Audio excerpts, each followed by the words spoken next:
आजच्या कृषी क्षेत्रातील मोठ्या बातम्या, शासनाच्या घोषणा, अनुदानातील बदल, खरेदी धोरणे आणि बाजारभावांमधील हालचाल सर्व काही तुम्ही पाहणार आहात या व्हिडिओच्या माध्यमातून। एका व्यक्तीसाठी आता 9 सिम कार्डचा नियम, सायबर गुन्हेगारी रोखण्यासाठी केंद्र सरकारचे आता कठोर पावले। दूरसंचार विभागाने बनावट कागदपत्रांच्या आधारे होणारी फसवणूक आणि सायबर गुन्ह्यांना आळा घालण्यासाठी हा महत्त्वाचा निर्णय घेतलाय। 25 ऑगस्ट पासून अंमलात येणाऱ्या या नियमानुसार अतिरिक्त सिम कार्ड असल्यास ते आपोआप निष्क्रिय केले जातील।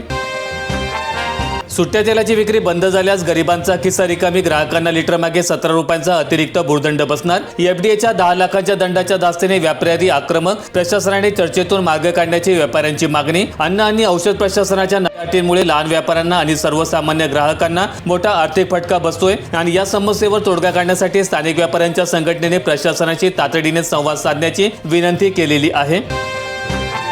विदर्भातील 62 सिंचन प्रकल्पांना 3476 कोटी, राज्याच्या 15000 कोटींच्या सिंचन अर्थसहाय्य योजनेमध्ये विदर्भाचा मोठा वाटा। नाबार्डकडून दीर्घकालीन कर्ज उभारणार। अपूर्ण राहिलेले पाण्याचे बांध आणि कालव्यांची दुरुस्ती वेगाने पूर्ण करून प्रत्यक्ष सिंचन क्षमता वाढवणं हा या निधीचा मुख्य उद्देश आहे आणि यामुळे 8 महत्त्वाच्या जिल्ह्यांमधील हजारो हेक्टर शेतीला मोठ्या प्रमाणात थेट पाण्याचा फायदा होणार आहे। सोलापूर जिल्ह्यामध्ये जलजीवन योजनेची कामे अपूर्ण, केंद्राकडे 4800 कोटींची मागणी, मिळाले फक्त 900 कोटी। राज्यभरातील ग्रामीण भागामध्ये नळाद्वारे पाणी पोहोचण्याच्या मोहिमेला निधीच्या कमतरतेमुळे मोठा अडथळा निर्माण झालाय। अपेक्षित अर्थसहाय्य न मिळाल्यामुळे हजारो गावांमधील पिण्याच्या पाण्याच्या योजना सध्या रखडलेल्या स्थितीत आहेत। राज्यातील 5 जिल्ह्यांमधील पिण्याच्या पाण्याची गुणवत्ता विदारक, नांदेडमध्ये बिकट स्थिती। नागपूर, हिंगोली, परभणी आणि सोलापूर सहित बाधित जलजीवन मिशनच्या अहवालातील माहिती। प्रयोगशाळेमध्ये तपासलेल्या पाण्याच्या अनेक नमुने रासायनिक आणि जैविक निकषांवर दूषित आढळल्यामुळे नागरिकांच्या आरोग्याचा प्रश्न निर्माण झालाय। हे धोके टाळण्यासाठी आणि बाधित ग्रामीण भागामध्ये तातडीने शुद्धीकरणाच्या उपाययोजना करण्याचे निर्देश देण्यात आलेले आहेत।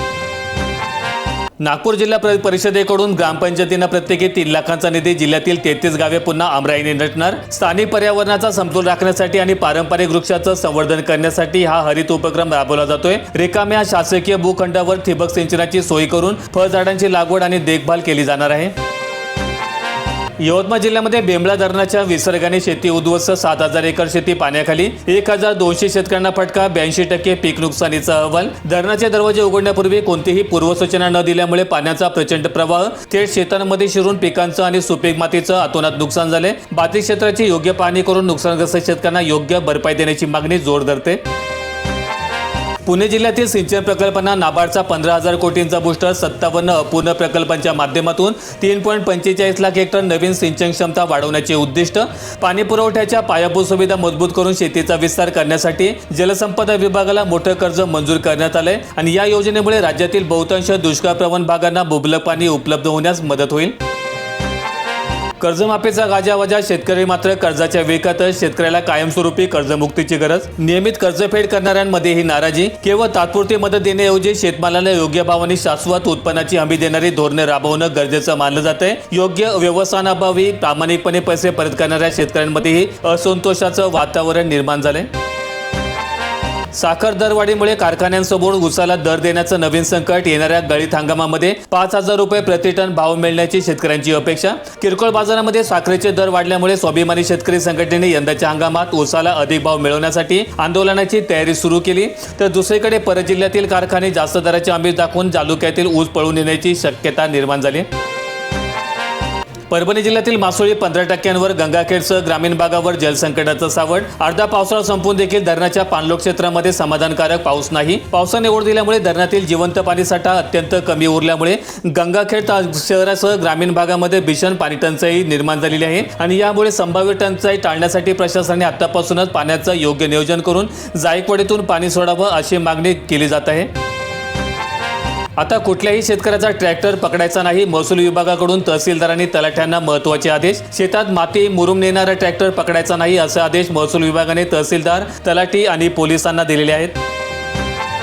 सोलापूर जिल्ह्यातील सिद्धेश्वर कृषी उत्पन्न बाजार समितीमध्ये यार्डामध्ये 252 ट्रक कांद्याची आवक। तिसऱ्या दिवशी 5000चा दर, शेतकऱ्यांना मोठ्या प्रमाणात दिलासा। 6,56,00,000ची उलाढाल, पाऊस नसल्यामुळे उत्पादन घटणार आहे। कृषी उत्पन्न बाजार समितीमध्ये कांद्याची विक्रमी आवक झाली असली तरी चांगल्या दर्जाच्या कांद्याला समाधानकारक भाव मिळतोय। पावसामुळे आगामी काळात उत्पादन घटण्याची शक्यता असल्यामुळे व्यापाऱ्यांकडून मागणी वाढून मोठी आर्थिक उलाढाल नोंदवली गेली। सोलापूर जिल्ह्यातील अक्कलकोटच्या उत्तर भागातील खरीपावर दुष्काळाचं सावट निर्माण. यंदा 32% पर्जन्यवृष्टी. माना टाकणाऱ्या पिकांना स्प्रिंकलरद्वारे पाणी पुरवठा. पावसाने मारलेल्या दडीमुळे जमिनीतील ओलावा संपत असून उभी पिके पूर्णपणे वाळण्याच्या मार्गावर आहेत. शेतकरी स्प्रिंकलरचा वापर करून पिके वाचवण्याचा आटोकाट प्रयत्न करत असून प्रशासनाने तातडीने मदत जाहीर करण्याची मागणी शेतकरी करतायत.